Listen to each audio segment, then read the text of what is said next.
একটা বিবাহিত মেয়ের উপর আঙ্গুল তুলে কথা বলতে সবাই পারে, কিন্তু তাকে বুঝতে কয়জনে পারে? একটা দায়িত্বহীন স্বামীর সাথে জীবন কাটানো কতটা কঠিন সেটা শুধুমাত্র সেই জানে যার ভাগ্যে এমন স্বামী জুটছে। পুরুষরা মনে করে যে আমরা তাদেরকে ছাড়া চলতে পারবো না, তারা যত অবহেলা করুক, অপমান করুক, আমরা সব কিছু সহ্য করে আসলে থাকবো। এটা তাদের ভুল ধারণা, কারণ সব কিছুরই শেষ আছে। যখন ধৈর্য ধরতে ধরতে আপনার যখন ধৈর্যের বাঁধ ভেঙে যাবে, তখন আসলে কোনো কিছু তার পিছু টান থাকে না, সে পারে না এমন কোনো কাজ করতে।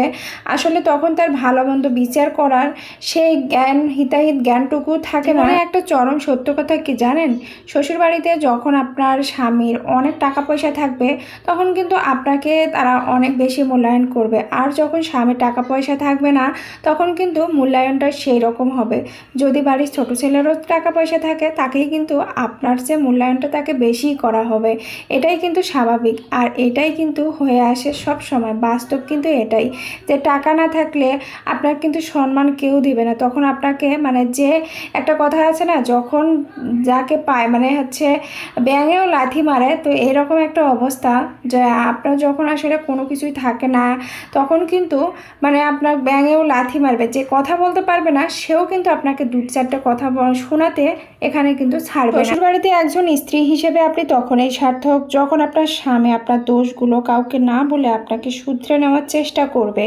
আসলে কিছু কিছু স্বামী আছে যে আপনার দোষগুলো সেই পরিবারের লোকের সঙ্গে শেয়ার না করলে, তাদেরকে না বললে, তাদের কাছ থেকে আপনাকে যতক্ষণ না অপমানিত করে নেবে, কিছু কিছু স্বামীর আসলে ভাতই হজম হয় না। আবার কিছু কিছু অনেক স্বামী আছে যে তারা আপনার অনেক ভুল ত্রুটি থাকতেই পারে, মানুষ ভুল ত্রুটি হবে, কিন্তু সেই ভুল ত্রুটিগুলো শুধরে নিয়ে সে আপনাকে বুঝবে, আপনাকে বোঝাবে, আস্তে আস্তে আপনাকে শুধরে নেওয়ার চেষ্টা করবে। সেই কিন্তু আপনার প্রকৃত বন্ধু, সেই কিন্তু স্বামী হওয়ার যোগ্যতা রাখে। আবার অনেক স্ত্রীরাই আছে যে মনের কথা বলেও আসলে স্বামীদেরকে শান্তি পায় না। কারণ আজকে হয়তো ভালো আছে, কালকে কিন্তু এই কথাটা আপনি যখন তাকে বলেন আপনার কিছু দুর্বলতার কথা, সেই কথাটা নিয়েই কিন্তু সে আপনাকে খোঁটা দিতে, আপনাকে আঘাত করতে কিন্তু একটু পিছুপা হবে না।